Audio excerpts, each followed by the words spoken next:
campanhas, redes, capacitações, agendas participativas. Então, assim, qual que é o lugar que eu ocupo na rede de proteção do meu município? Eu tenho um protagonismo? Eu sou coadjuvante? Eu nem apareci nessa novela. Né? Porque as redes, como vocês viram no encontro com a Beth, elas são de fundamental importância.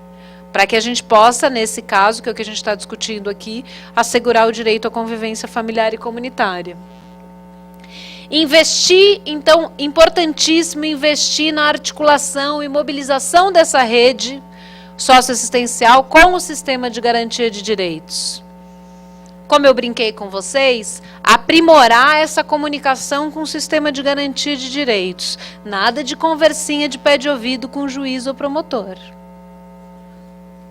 Conversa com o judiciário, a gente faz através de estudos, através de documentos. A gente registra. É a vida dessas pessoas que está em jogo. Conversinha de pé de ouvido não tem registro. Certo? A gente precisa encampar metodologias críticas, que não aceitem essa realidade como elas são.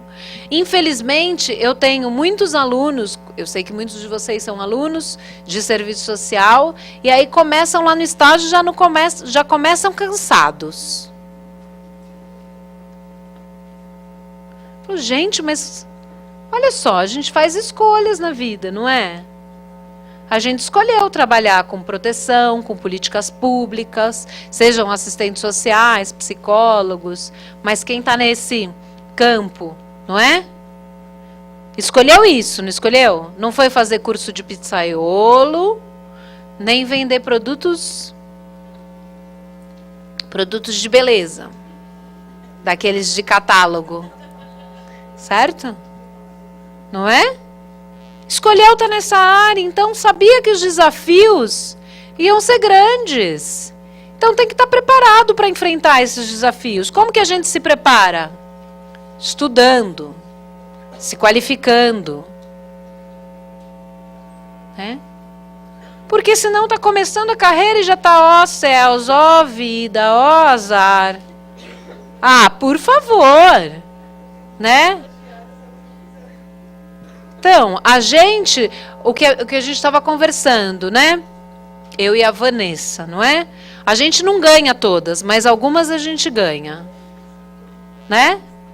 A gente não vai ganhar todas. Claro que não, a gente tem que estar preparado para isso, tem que lidar com frustração. Certo? Mas algumas a gente ganha. A gente precisa apostar nessas micro-rupturas. Agora, se a gente já entrar no serviço achando que tudo está errado, que não vai dar certo, esse fatalismo, né? Aí não vai dar certo mesmo.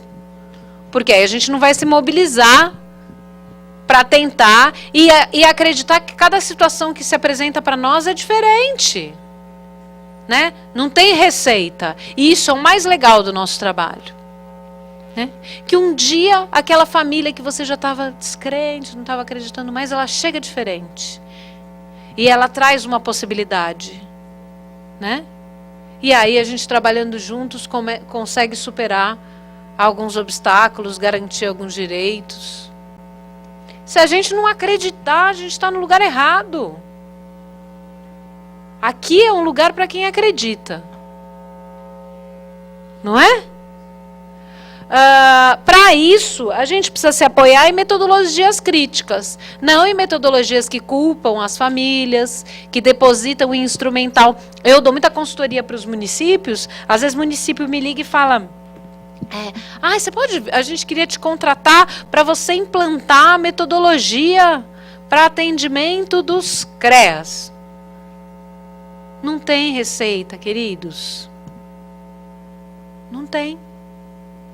Se alguém tentar vender para vocês uma metodologia apartada da realidade que vocês vivem, pode fugir que é picaretagem. Então a gente precisa conhecer a realidade que a gente vive e olhar para essa realidade com criticidade. Né? Ultrapassar as aparências. Porque falar, ai, a mãe não cuida, ai, a casa tá bagunçada. Não precisa de nenhum tipo de especialização. Qualquer um pode fazer. Não é? O que a gente vai dar a mais nesse processo? Que a gente pode dar a partir da nossa formação. Né? Então, tem diversas estratégias. Discussão de caso, cooperação técnica, reuniões para tratar das especificidades de cada situação daquelas crianças, daqueles adolescentes. É preciso, quando se trabalha diretamente nesses serviços de acolhimento, conhecer um por um.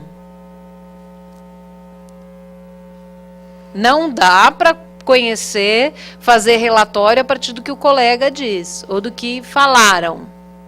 É preciso conhecer um por um, família por família. Situação por situação. Ah, mas já me passaram essa situação. Façam lá um planejamento para conhecer. Porque a gente vai olhar o mundo com os olhos emprestados dos outros?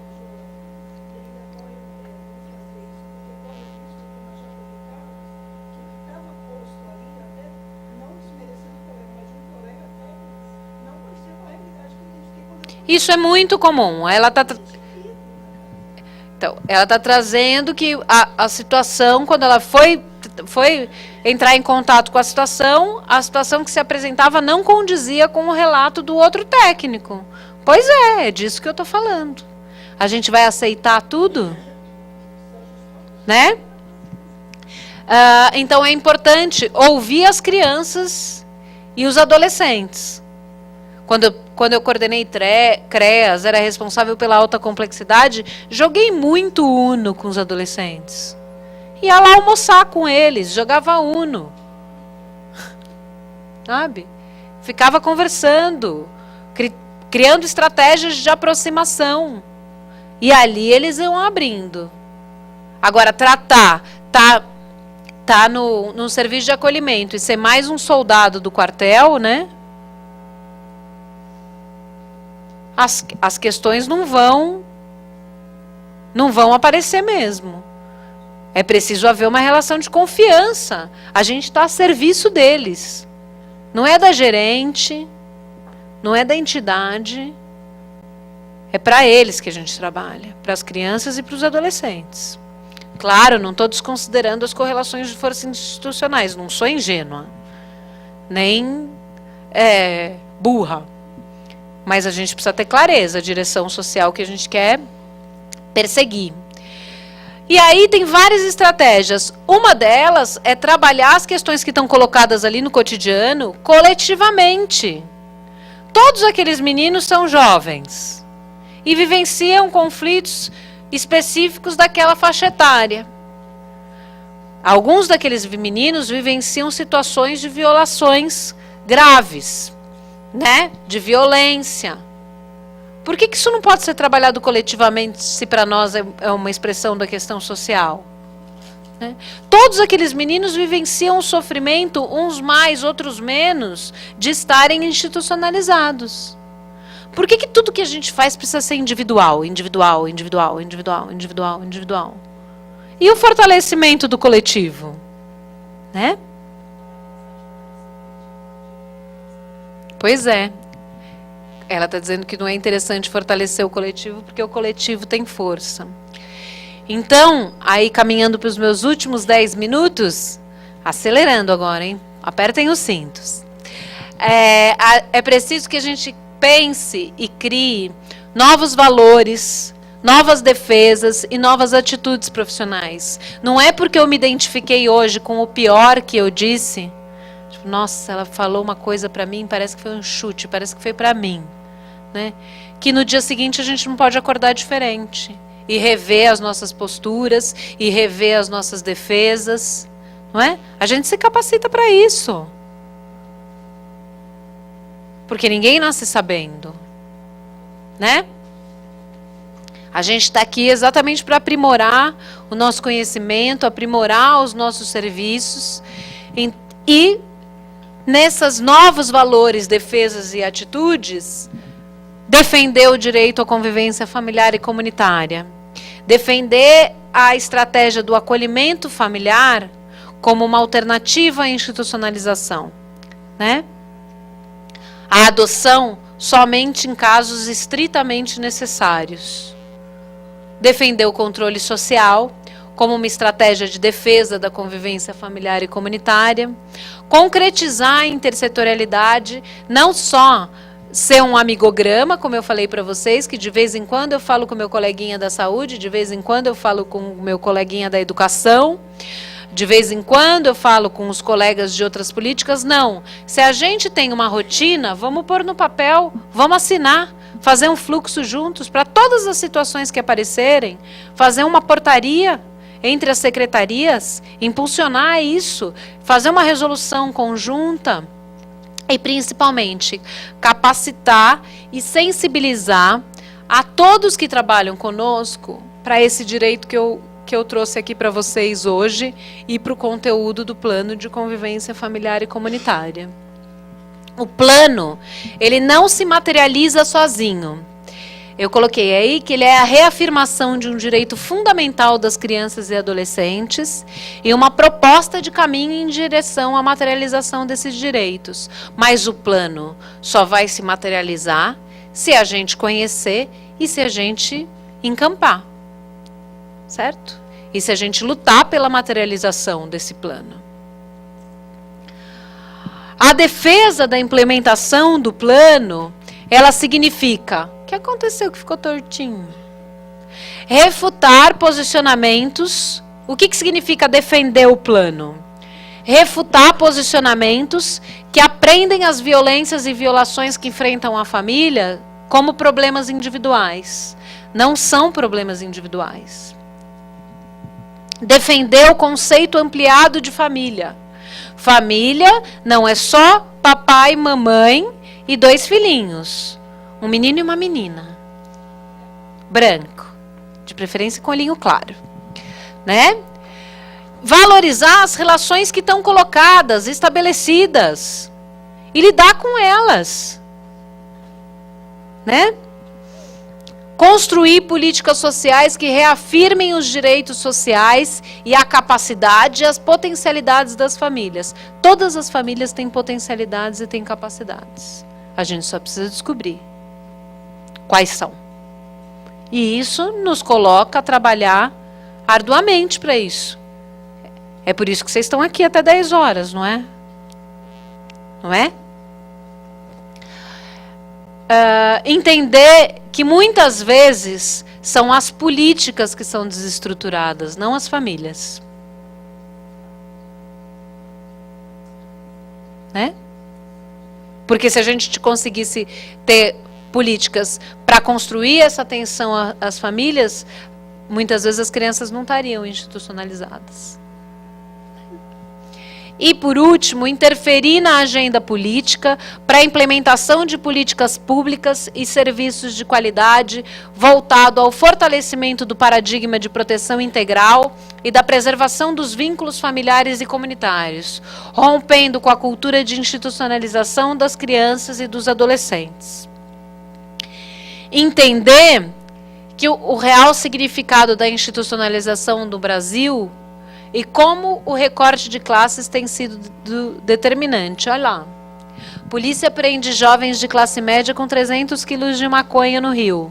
Uma semana antes, polícia prende traficante com 10 quilos de maconha em Fortaleza.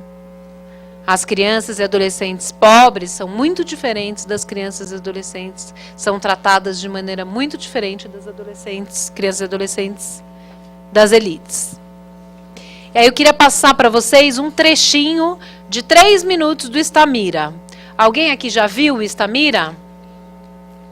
Vou passar esse trechinho, não sei se vocês prestaram atenção, mas tem tudo a ver com o que a gente está conversando hoje.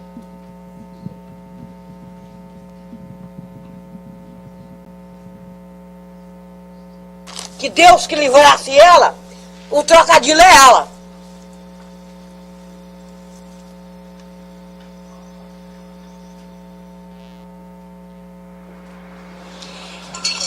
mais ou menos 12 anos passados, já era motorista e era voluntária de um hospital. E eu conheci uma pessoa, uma senhora muito bacana, e um dia ela chegou lá em casa com essa menina, era pequenininha assim, pela mão, e falou assim: a gente tem um presente pra você. Aí eu falei: não vai me dizer, filhinha, que é essa coisinha aí. Ela falou: é esse bichinho do mato aqui, tô trazendo pra você cuidar. Aí eu falei assim: de onde ela saiu? Aí ela me contou a história da menina, que a menina vivia na rua com a mãe catava lixo, e que o irmão dela mais velho não queria aquela vida pra menina, era muito preocupado com isso. Aí ela falou: vou marcar uma reunião com os irmãos te conhecerem, que há um impasse. A irmã quer botar a menina no colégio interno. O irmão acha que ela deve ir para uma casa de família para ter um lar. Mas o irmão era mais velho, decidiu que deveria decidir, e tudo bem, fiquei com a menina. Até então, eu só ouvia falar da Estamira, que ela era de rua, que ela era mendiga, que ela catava lixo, que vivia disso. E aí 1 ano depois comecei a levar a menina de novo para a mãe ver. O encontro foi dramático demais, demais. A menina tremia igual vara verde quando viu a mãe. Eu falei para a mãe que eu tive que mentir para a mãe me respeitar um pouco, não querer tomar a menina, né, que a gente tinha aquele medo ainda. Então eu falei para a mãe que eu era uma assistente social de um colégio interno do governo e que o juiz que me deu posse da menina, de tirar a menina da rua, inventei uma historinha, com consentimento do Hernani, naturalmente, para a mãe acreditar e não querer levar a menina na marra de volta. Ela queria muito uma família, um lar. Então ela se adaptou com muita garra a nós, muito mesmo. Maria Rita, entra aqui. Boa tarde. Boa tarde, cara do pai. Tem bonito. Ué, mas pra que demorou desse tanto? Ah, o carro que enguiçou. Já tá bem? Tô. Olha, pra mim, que eu vivi lá, Jardim Gramacho, é um local de trabalho. Sei lá, eu tenho uma imagem um pouco macabra daquele lugar onde eu vivi, porque eu vivi muita coisa. A maioria da parte que eu vivi lá foi ruim. Eu era uma que catava entre os lixos. Aí eu tinha, eu acho que uns 6 anos, porque eu fui morar com essa minha madrasta, eu tinha 7 para 8, eu já estava fazendo 8. E era horrível, eu tinha que pedir muito, trabalhar muito para conseguir um sanduíche, eu lembro. É muito triste, sabe? Porque eu saí de perto da minha mãe, meu irmão me tirou, e eu já com a cabeça já cresci pensando em ajudar ela. Mas ela é um pouco difícil de querer se ajudar. Eu, sinceramente, se eu pudesse, eu não tinha saído de perto da minha mãe. Não tinha mesmo. Mas se aquele Gramacho continuar, pode contar que ela vai morrer lá. Rafael. Pode Rafael. ter certeza. Pode. Vamos preparar o macarrão?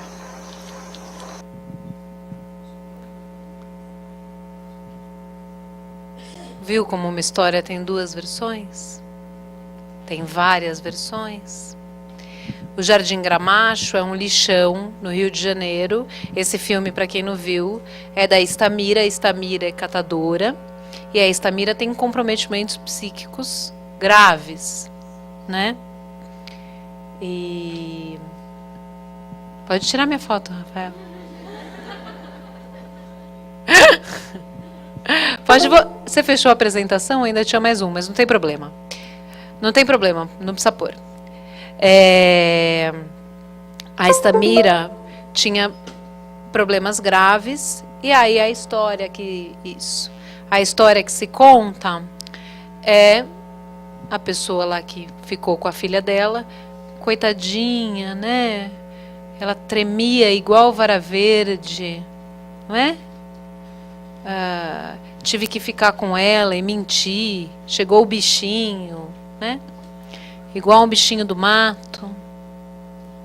Ela apareceu para vocês um bichinho do mato na convivência da mãe dela? E ela diz: sinceramente, se eu pudesse ter escolhido, eu tinha ficado aqui no lixão. Isso é muito significativo, né? No lixão, com a mãe com a saúde super comprometida. Quem viu o filme, né, ele está disponível, vocês podem ver. Mas ela preferia isso. Essas questões todas precisam ser consideradas e respeitadas. Essas são os desafios que a convivência familiar e comunitária colocam para a gente no nosso cotidiano profissional. Sabe o que elas vão fazer depois? Macarrão, né? Ela fala que está com vontade de comer o macarrão da mãe. Vocês imaginam, né? De onde a mãe pega as latas de molho, os pacotes de macarrão. Mas ela diz no filme que ela sentia saudades do macarrão da mãe. É muito significativo isso. Isso tem tudo a ver com o que a gente está discutindo hoje. E acho que já vai desligar. Acho que a gente precisa encerrar. Mas essas são as questões que a gente gostaria que vocês refletissem. Sobre a importância da defesa do direito à convivência familiar e comunitária. Quarta-feira estaremos aqui eu, a Damares e o Rodrigo da Defensoria. A gente vai fazer um debate, trazendo alguns aspectos sobre o desmonte dos direitos e a judicialização da pobreza e o quanto isso implica na vida das famílias que a gente atende, para finalizar o nosso curso. Tá bom? Beijo, boa noite, obrigada.